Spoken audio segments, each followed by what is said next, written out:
Section 1. You will hear a conversation between a customer service representative and a customer who demands a full refund. First, you have some time to look at questions 1 to 4.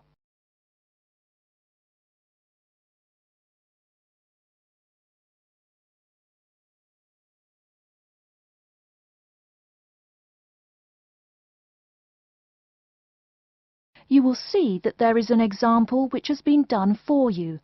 On this occasion only, the conversation relating to this will be played first. Hello and welcome to Under Pressure Enterprises Customer Service Department. This is Kelly. How may I help you? Yes, I'm calling about one of your rice cookers I just purchased.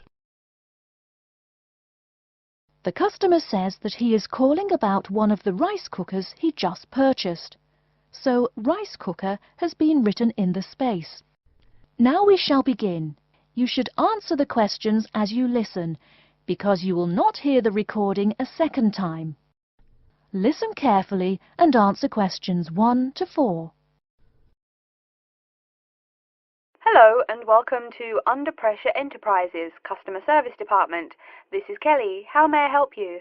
Yes, I'm calling about one of your rice cookers I just purchased. What seems to be the problem, sir? Seems? There's no seeming about it. The blasted thing shoots hot steam all over the place, that's what. It nearly scalded my hand when I went to open it. Why, it could have killed the cat or something. It could have exploded and killed my wife and me. Sir, please calm down.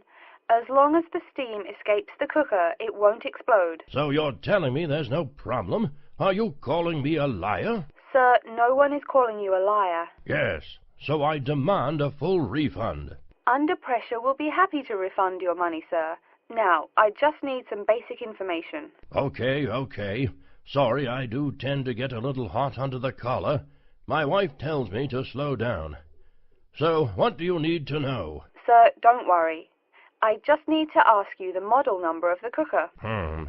Where are my glasses? Here. Let's see. It's R242. R242. Okay. And how much did you pay for the product? £89.99. It was on sale. I guess I should tell you. Thank you. That's honest of you. Now, where did you buy the cooker? Which store and which branch? At that big Electric Life appliance store downtown. The city centre branch? That's the one. And you say the problem is that the steam escapes? Yes, it does. No problem, sir. If there's steam escaping, clearly the cooker is broken or defective. So we have an R242 cooker with an escaping steam problem. It was bought from Electric Life City Centre branch for $89.99. Is that correct? Yes, that is correct. Oh, I nearly forgot. When did you buy the cooker? Just as soon as my wife got the crazy idea she'll live longer if she stops eating good English food, roast beef and mash. No, all she says she wants is rice and vegetables and sauces you'd not soak your feet in. Before you hear the rest of the conversation, you have some time to look at questions 5 to 10.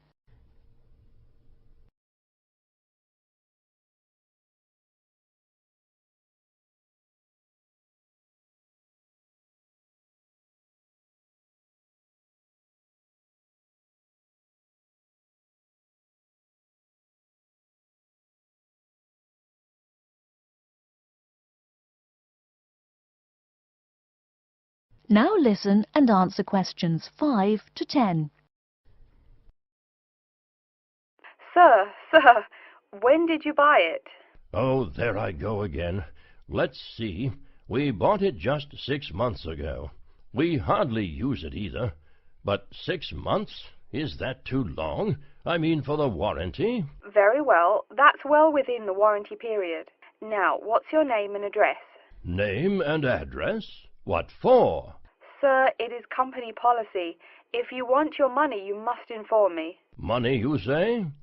Oh, my name is Herbert Hewitt, and my address is 84 Park Road. Is that here in Coventry? Yes, the postal code is B024. 1DJ. But I don't think sending things in the mail is very secure or very efficient. I mean... Don't worry, Mr. Hewitt, don't worry. We can credit the money to your credit card. You do have one, don't you? Yes, that's how we paid for the cooker. Oh, yes. We still have the number on the computer. I only need to ask your card's expiry date. I'm afraid I never give that sort of information out. I mean, once you have that, anyone could go charging things and... Sir, I said your expiry date, not your card's password. Oh, yes. Foolish me. Of course, you didn't say password. Let's see. That will be April 2008. April 2008. Very well. Your card still has nearly 2 months left to go. We'll get that refund right to you, probably by 5 o'clock this evening. You had better. If I don't get my money... Wait. Yes, I know I'm losing my temper again. I really am sorry. I haven't had my medicine today. And, sir, just one more question for our records. How often do you go shopping at the city centre branch? Oh, well, it's hard to say. I suppose maybe once a month. But I can tell you this. If I don't get my refund, I'll never shop there again. Oh, I think it's time to start looking for another job. That is the end of section 1. You now have half a minute to check your answers.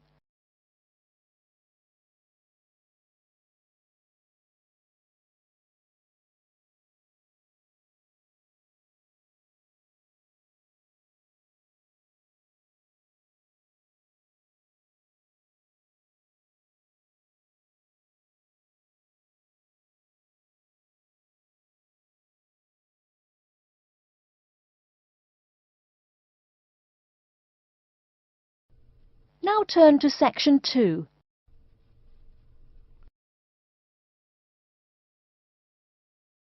Section 2. You'll hear an introduction about how to make a resume and apply for a job. First, you have some time to look at questions 11 to 17.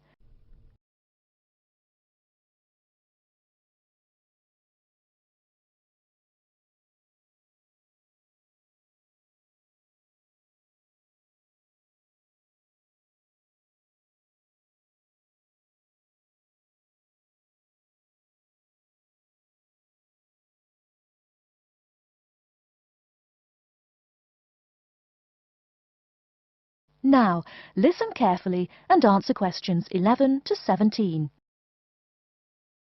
Welcome everyone to today's seminar on CV and interview skills. Remember, your CV is probably the most important document you will ever write. It opens the door to your career, and that job interview is probably the most important meeting you will ever attend. It's like stepping through that open door. So let's roll up our sleeves and get down to work, shall we? First of all, I cannot possibly tell you everything you need to know about writing a resume in the time we have. But let me tell you that there are dozens of great websites on the internet. These will give you all the suggestions you need. If you look at the paper I gave you, you will see a list of the dozen most popular sites. I can mention a couple of important points, however. One is that your CV or resume should not be too long. A page is about right. Why? HR departments do not have the time to read long documents. Too many people are sending too many CVs. After all, the economic crisis of 2008 is still very much alive. Everyone needs a job now. No matter how short you make that resume, though, you do not want to forget to tell HR how to contact your references. References are people who will give you a recommendation for a job. That's usually an ex-boss or a professor who knows you well. Do not use relatives. I don't care how much your mum loves you. Also, when you send that CV, be sure to include a typed cover letter. A cover letter is a letter where you basically are asking for a job. It's like introducing yourself. Make it brief. The real information about you is on that CV of yours, and please make sure the letter is typed. It doesn't matter if your handwriting is beautiful or not. Companies only read typed letters. Another point about CVs is you should try to have an attractive layout. Maybe use different type fonts or colours to highlight information. Some people include a photo. You can find dozens of examples on the internet. Whatever layout you decide to use, however, avoid all spelling and grammar errors. I used to be an HR manager. If I saw a mistake, that CV went into the garbage. Something you write in a CV is a description of your skills and experiences in an interesting way. Mention training too. I mean, these are what get you hired. Do not just say, I have lots of experience, or I have many skills. Tell that boss what you did, for what company, and when. Better, tell him how well you did it. Don't just say, I sold houses. Say, I sold £2 million worth of houses in my first year. That is, say something to make the person reading excited and curious. Finally, speaking of CVs, it's sad, but some people actually forget to provide a contact number. That's pretty silly. You wrote a great CV, you have HR dying to meet you, and they don't know how. You forgot your phone number. Oh sure, if you apply online, they have your email address, but you just showed them you're forgetful. Why are they going to want to talk to you after that? Before you hear the rest of the talk, you have some time to look at questions 18 to 20.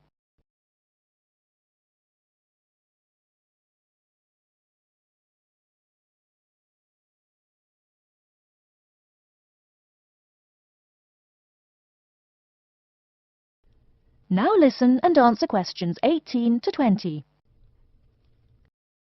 Alright, moving on to the actual interview. I'll go over what you need to know by the end of it, and what you can discuss and negotiate on later once it looks like you'll be offered the job.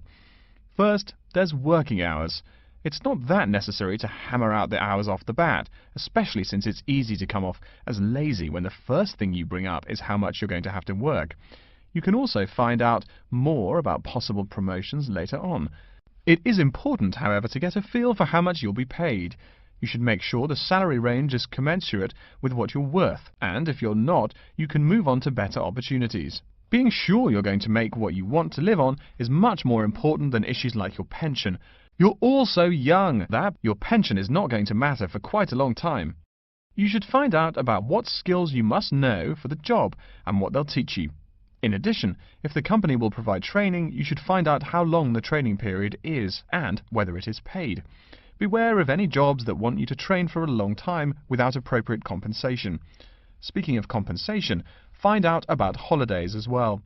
Do you get paid vacation time? Are you allowed to take personal days? Do you have to work on national holidays? Once you work out these main issues, you can move on later to details like the location and expected attire and whatnot. Wow, that's a lot of information. Let's take a break so you can think everything over and ask any questions you may have. Don't hesitate to come and see me if you need any clarification on all this stuff. That is the end of section 2. You now have half a minute to check your answers.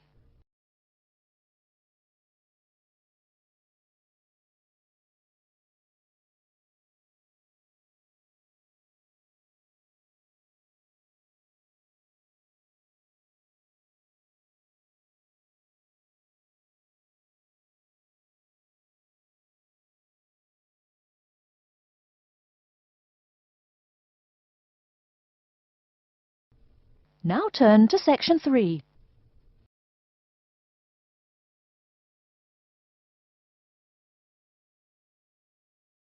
Section 3. You will hear a librarian called Adam Smith talking to the students about how to use the facilities in the library. First, you have some time to look at questions 21 to 26.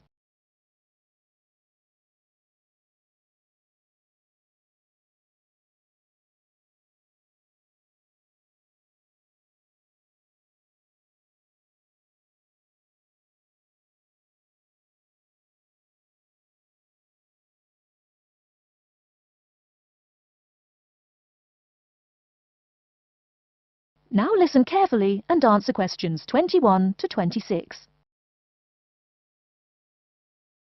Welcome. Please come in and gather over here around the tables. My name is Adam Smith, and I'm the librarian here. I'll show you around today and explain how to use these facilities. Hopefully, when I'm done with it, you'll know the ropes. And please feel free to let me know of any questions or concerns that you may have. Now we're at the gate of the library. Upon entering into the door, you'll find that the restrooms are on your left-hand side, and opposite them is a photocopy room. Many of you are wondering about the check-in and check-out process. What you have to do is go to the circulation desk, which is to the east of the photocopy room. The reading room is a really large area in the center of the library, just to the north of the circulation desk. I'm sure you won't miss it. If you're here to do research, this is where you should bring books to look through. However, if you're here to do any group projects or other interactive activities, I advise you to use one of the study rooms, which are just to the east of the reading room. Moving on to the southeast corner, we have the periodical section, just next to the study rooms. We have a collection of different newspapers and magazines in this section. You can get last week's weather reports or all the top stories 5 years ago. Our periodicals can be traced back 20 years to the time when our school library was built. Our first question. Yes. Can we check out magazines from the library? I'm sorry, but you cannot take any periodicals out of the library. You're welcome to read them for as long as you want while you're here, but you cannot check them out. I wonder if there is any place where we can get some food in the library. Do we have a store here? Of course. The Food Service Center is just meters away from the study rooms. It's on the northeast corner as you look at the map. The Food Service Center offers different kinds of snacks, though it's not big. Well, moving on along to the west, you will find the Video Resource Center on your right hand. We have educational videos and documentaries, as well as major motion pictures. We ask that you pay attention to the tag on the video that you pick up, as many of our documentaries are for on-site viewing only and may not be taken out of the library. To the west of the Video Resource Center is our satellite TV station. Here we stream the news from Channel 19 for most of the day. How many channels does it have? It does have nearly 200 channels, but we generally will give top priority to channels with some big events, like presidential addresses or other breaking news. During the coverage of the presidential debate, students will take a break from studying and flock to watch it. Last, but perhaps most important, is the inquiry desk. It's just on the left-hand side when you walk into the library, so it's impossible to miss it. If you have any questions about how to use equipment or where to find something, come and ask the assistant. Don't be shy, because that's what they're here for. Before you hear the rest of the talk, you have some time to look at questions 27 to 30.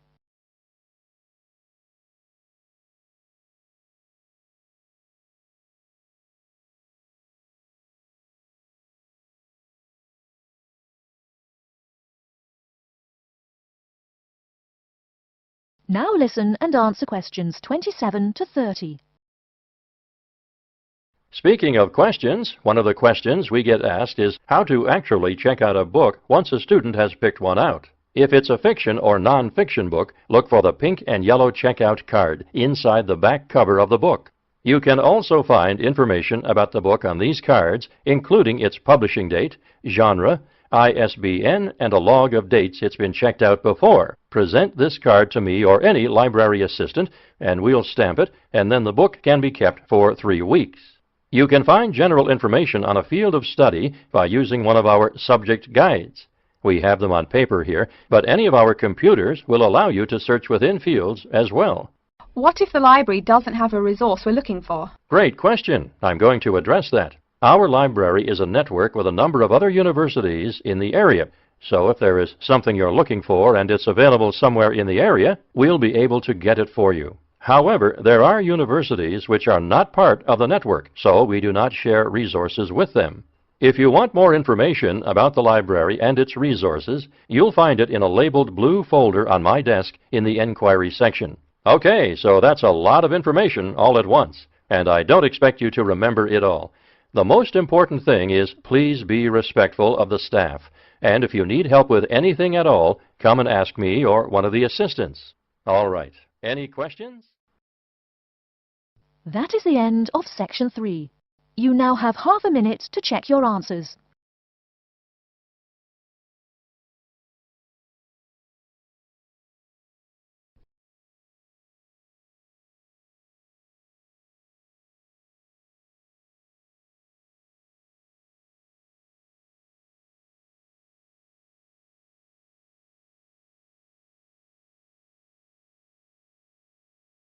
Now turn to Section 4. Section 4. You will hear a talk on the research of the graphical symbol. First, you have some time to look at questions 31 to 40.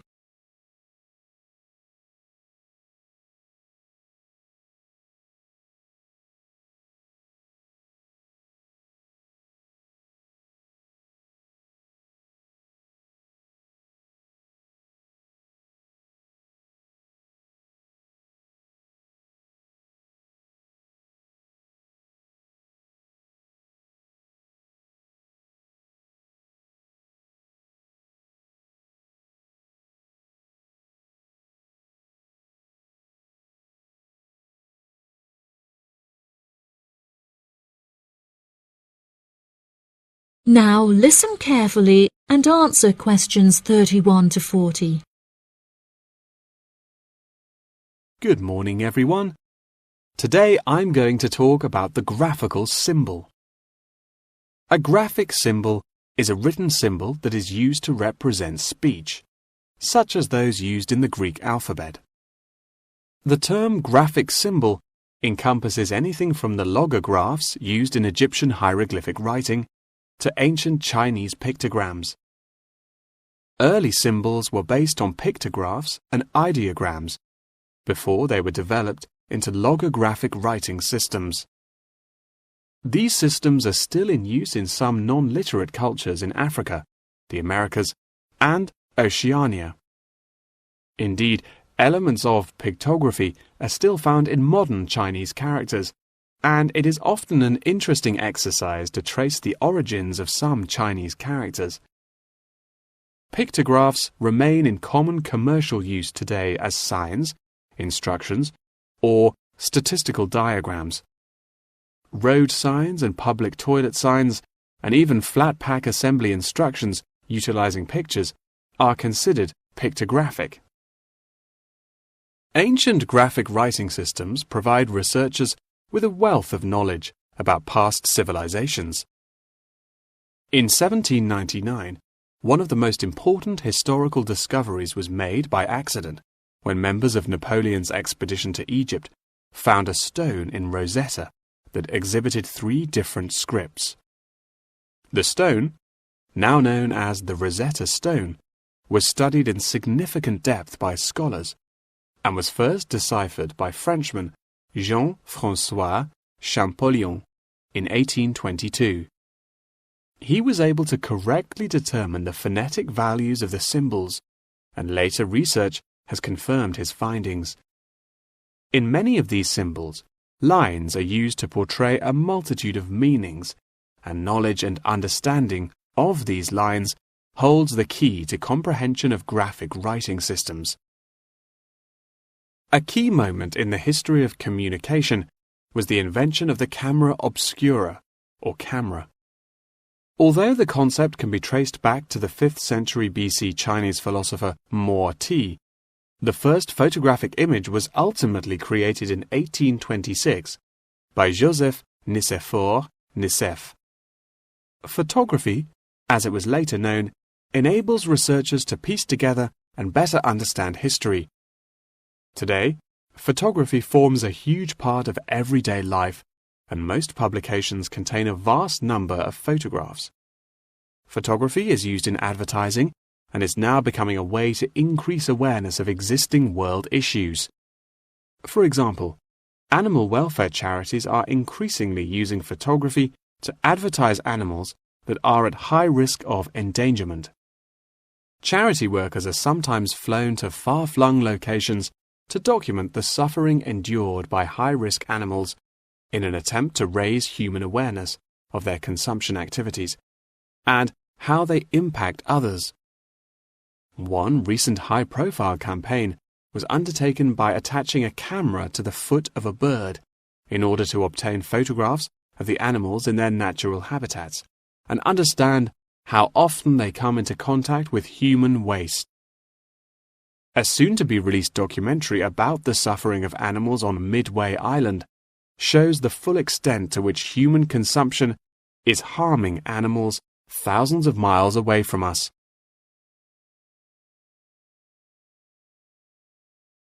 As photography continues to progress, with the use of drones now becoming somewhat commonplace, we should expect more and more objects to be included in the future, expanding the horizon of photography ever further.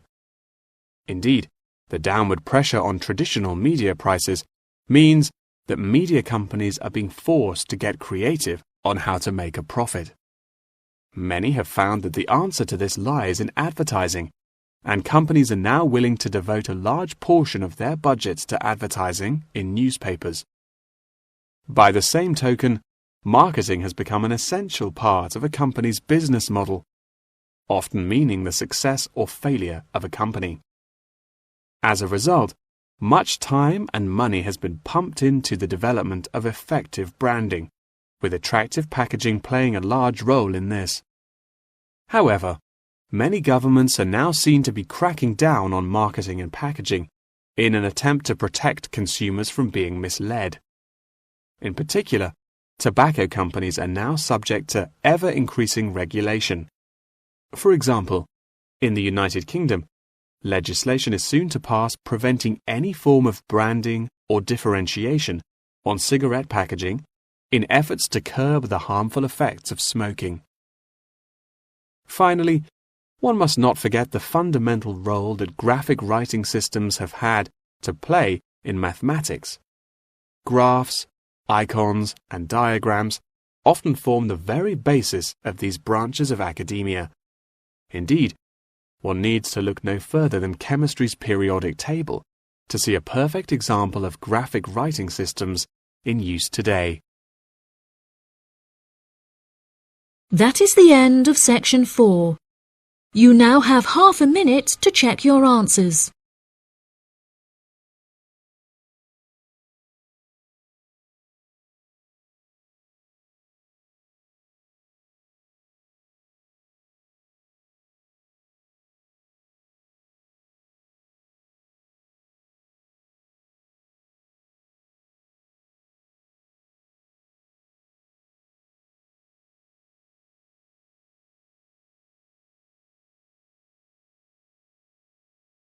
That is the end of the listening test.